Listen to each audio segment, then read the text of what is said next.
Times of Swaraj में आप सबों का स्वागत है। मैं हूं संतोष सिंह और आज हम टाइम्स ऑफ स्वराज में बात फिर से हम शिक्षा विभाग के उस मुद्दे को कर रहे हैं जिस मुद्दे को लेकर पिछले 8 महीने से सिद्धार्थ जी की बड़ी कवायद चली। रोजाना कुछ न कुछ निर्णय लेते रहे। इस शिक्षा कोष पर हम तबादला करेंगे, पूरी पारदर्शिता रहेगी इस तबादले में, और आखिरकार उनको खुद स्वीकार करना पड़ा कि हजारों ऐसे स्कूल हैं जहाँ शिक्षक से छात्र से ज़्यादा शिक्षक हैं। हजारों ऐसे स्कूल हैं जहां उस मानक पर खरे नहीं उतर रहे हैं, छात्र के मानक पर। 29 ऐसे स्कूल हैं जहां एक भी शिक्षक नहीं है। मतलब ये स्थिति 1 महीने से एक भी शिक्षक नहीं है।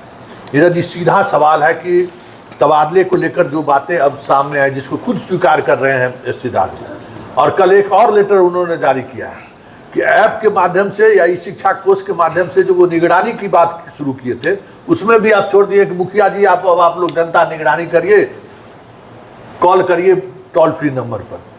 क्या इस पूरे नीति को क्या मानते हैं? देखिए, माननीय मुख्यमंत्री नीतीश कुमार जी ने जब सत्ता संभाला उस समय बिहार के ट्रेनिंग स्कूल बंद पड़े थे, लोग अपनी डिग्रियां घर में रखे हुए थे।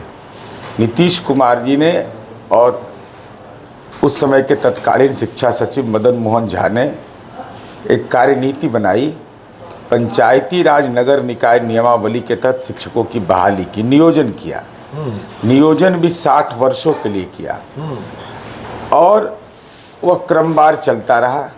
और उसके बाद एक लंबे जद्दोजहद के बाद उनको राज्यकर्मी का दर्जा मिल जाता है। इसके बाद बीपीएससी नियुक्तियां शुरू करती है, TRE 1, TRE 2, TRE 3, और नियुक्ति होने के बाद 6 लाख की संख्या पहुंचती है। और 6 लाख शिक्षकों में से अभी जो बीपीएससी की नियुक्ति हुई हो उसमें कोई यह नहीं कहता है कि हमारे साथ कोई आर्थिक भ्रष्टाचार हुआ है। लेकिन परेशानी कहाँ हुई? परेशानी हुई कि प्रयोग स्थली बना दिया शिक्षा विभाग को। भाई, शिक्षकों का स्थानांतरण कौन बड़ी बात थी, और आपने ही कह दिया। तो शिक्षकों का स्थानांतरण की सामान्य बात थी कि जितना रिक्ति था उसके हिसाब से कर देते और उसमें एक अनुपालन करते नियमों का। तो कभी म्यूचुअल ट्रांसफ़र, तो कभी ये ट्रांसफ़र, तो कभी शिक्षा कोष में अप्लाई करो, कभी उसमें अप्लाई करो। और हम लोग तंगो तबाह हो गए। और अकारण चूँकि दिक्कत क्या है, शिक्षकों के साथ भी हमारे साथ भी दिक्कत है कि संतुष्ट हम लोग होंगे ही नहीं कभी। तो संतुष्ट नहीं होइएगा। अब ऐसे स्कूल भी हैं, ऐसे विद्यालय जो वहाँ शिक्षक एक भी नहीं। अब हुआ है कि उसका डेपुटेशन करिए। अब ये सवाल इसलिए महत्वपूर्ण हो जाता है कि राइट टू एजुकेशन है। शिक्षकों की बहाली देश में सबसे ज़्यादा हमने किया, देश में नंबर 1 में हमें। और प्राइमरी एजुकेशन में तो टीचर पीपल रेशियो में हम एकदम ज़्यादा है, टॉप। हाँ, बहुत ही बेहतर स्थिति में है। और तब भाई क्यों नहीं हो पाता है? आखिर कुछ तो कारण होगा। जब हम लोगों ने इस आवाज़ को आपके माध्यम से हम स्वराज पोस्ट को धन्यवाद बधाई देते हैं इसके लिए कि आपकी आवाज़ संज्ञान में आया, तब संवाद शुरू हुआ। और संवाद शुरू होने के बाद अब मुझे भरोसा हुआ है कि नतीजा निकलेगा। वो भी कब निकलेगा ये कोई समय सीमा हम नहीं बता रहे हैं, नहीं तो फिर कल से आपका फॉलोअर इतना है ना कि फिर हमको कल से फ़ोन करने लगेगा। लेकिन इतना हम जरूर कर रहे हैं कि अब बहुत जल्द नतीजा आएगा इसका। एक बात तो सामने आ गया जो अब ये खुद सिद्धार्थ जी ने स्वीकार किया है, और अब ये भी बात जो जिनको जरूरत था ट्रांसफर के लिए, जो रोज फोन करता है आपको भी, अपने बाल बच्चा सबको भी फोन करा देगा। जो जरूरत था, जिनको जो घर से 2015 से 2006 से बाहर है, किशनगंज का आदमी जो है सो बगहा में है, ऐसे लोग जिनको ट्रांसफर की जरूरत था, जिसके लिए आप लोग आवाज उठाए, जिसके लिए पॉलिसी बनी, वो लोग आज भी वही बेचारा बैठा। दूर वाला रह गया दूरे में, हाँ, नजदीक वाला का हो गया। ऐसा केसेज भी आया। हाँ। अब दिक्कत क्या है भाई, अब कैंसर के पेशेंट हैं तो उसका मेडिकल आपने लगाया होगा। हाँ। मेडिकल के आधार पर मेडिकल जांच हुआ कि नहीं जी, वहाँ जो करना है कि नहीं, जाने शिक्षा विभाग अब वो भी पकड़ा गया है। अब वह फर्जीवाड़ा हुआ है। अब वह कहाँ है? वह उसका बेतिया के किसी प्रखंड में पदस्थापित है और उसका पोस्टिंग कर दिया गया के गुरुआ में, पटना जिला के मोकामा में, तो वहाँ कैंसर अस्पताल है। चाहे तो पटना में है या मुजफ्फरपुर में है। तो ये जो पूरी प्रक्रिया हुई ना कहीं उसमें विसंगति रही, तब ना स्वीकार करके आप बदलना पड़ रहा है।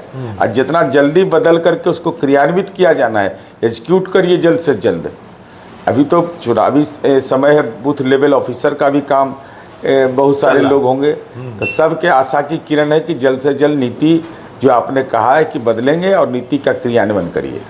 आज तो एक कैबिनेट में ये फैसला हुआ है, शिक्षा का जो मिसाइल वाली मुद्दा को लेकर कैबिनेट में उसके अप्रूवल हुआ कि बिहार से अब आपको मैट्रिक होना है, अनिवार्य है, और बिहार का वासी होना, मतलब बिहार के हों या बिहार से मैट्रिक आपको करना होगा।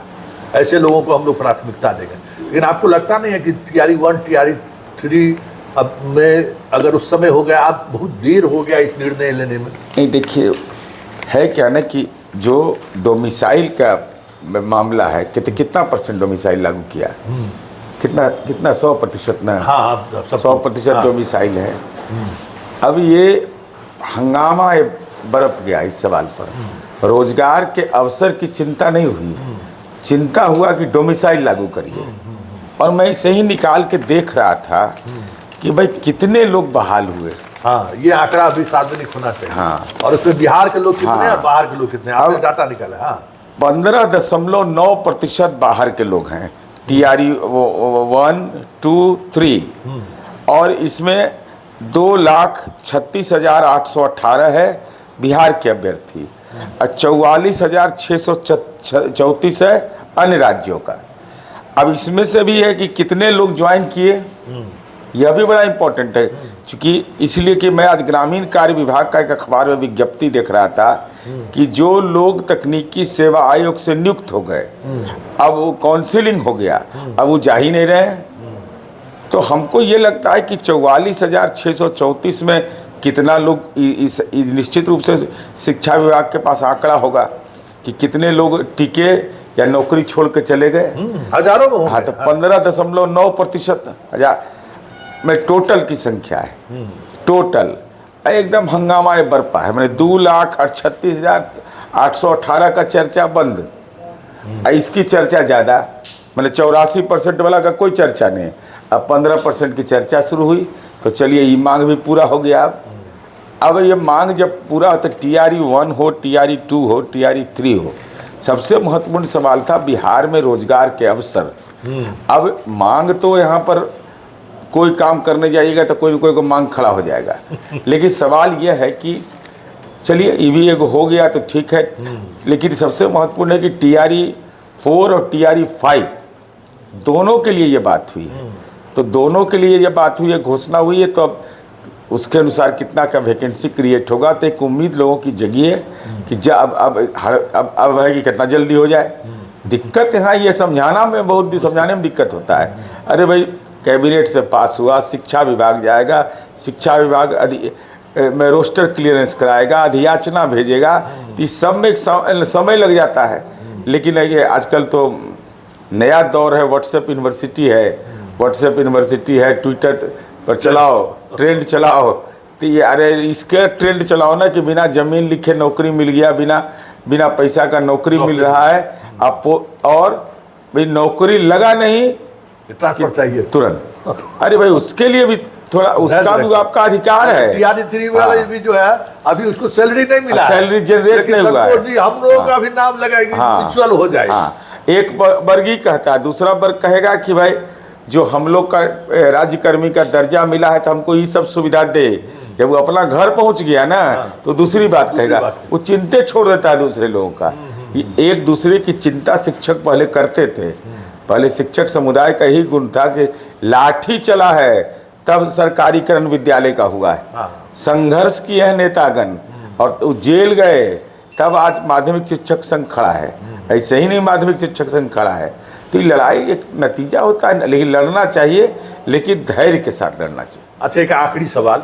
अब तो जो बहुत सारे लोग अभी भी जिनका ट्रांसफ़र का प्रोसेस अभी तक पूरा नहीं हुआ है, फिर जैसे लग रहा है कि विभाग इस पर शांत हो गई, आप लोगों ने फिर से आवाज़ उठाई, तो फिर प्रोसेस का कुछ चीज़ें अब प्रतिनियुक्ति की बात होने लगी है। तो जो जिला से बाहर जो काफ़ी दूर दूर लोग हैं, उन लोगों की कुछ संभावना है कि चुनाव से पहले वो आ जाए? देखिए या तो हमको तो लगता है, आत्मविश्वास मेरा है कि उस दिशा में सरकार काम कर रही है। क्योंकि अब उसका क्या एक्शन प्लान है तो हमको जानने की ज़रूरत नहीं है, बताने की भी हमको ज़रूरत नहीं है। लेकिन हम लोगों को यह जानकारी दी गई है कि बहुत जल्दी ही इसके नतीजे आएंगे। पूरा एक सिस्टम डेवलप किया जा रहा है जिससे कि शिक्षकों को कम से कम असुविधा हो। और हमको लगता है कि अगर जो हमको जानकारी कि अगर ये प्रक्रिया अपनाई जाएगी, इस ढंग की प्रक्रिया अपनाई जाएगी तो लोग को राहत मिलेगा। चलिए, राहत की उम्मीद करिए। और ऐसे हजारों शिक्षक जिन्हें ज़रूरत था अपने घर के आसपास आने का, घर लौटने की ज़रूरत सबसे ज़्यादा जिनको लिए था, वो अभी तक इस व्यवस्था में कहीं न कहीं बाहर है। उम्मीद करिए सरकार 15 अगस्त तक कुछ नई चीज़ें सामने आ सकती है। चलिए, इस सीधी बात को यहीं खत्म करते हैं, फिर किसी नए मुद्दों के साथ हमारी आपकी मुलाकात होगी। फिलहाल इजाज़त दीजिए, नमस्कार।